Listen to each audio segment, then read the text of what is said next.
கரூரில் மேய்ச்சலுக்காக காட்டில் விட்டுச் சென்ற கறவை மாடுகளை லாரியில் ஏற்றிச் சென்ற நபர்களிடம் இருந்து மாட்டை மீட்ட உரிமையாளர் 8 பேரை பிடித்து போலீசில் ஒப்படைத்தும் நடவடிக்கை எடுக்கவில்லை என குற்றம் சாட்டியுள்ளார்.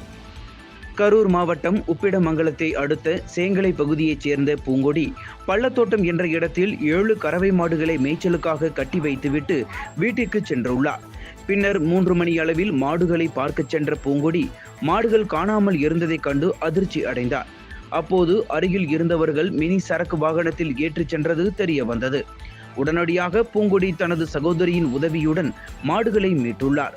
மேலும் இந்த குற்ற சம்பவத்தில் ஈடுபட்ட 8 பேரையும் மாடுகளை கடத்த பயன்படுத்திய வாகனங்களையும் தாந்தோன்றிமலை காவல் நிலையத்தில் ஒப்படைத்தனர். ஆனால் பெயரளவில் வழக்கு பதிவு செய்த போலீசார் ஒருவரை மட்டும் கைது செய்து சிறையில் அடைத்துவிட்டு இதுவரை எந்த நடவடிக்கையும் எடுக்கவில்லை என குற்றம் சாட்டியுள்ளனர். இதையடுத்து மாவட்ட காவல் கண்காணிப்பாளர் அலுவலகத்தில் இதுகுறித்து பூங்கொடி புகார் மனு அளித்துள்ளார்.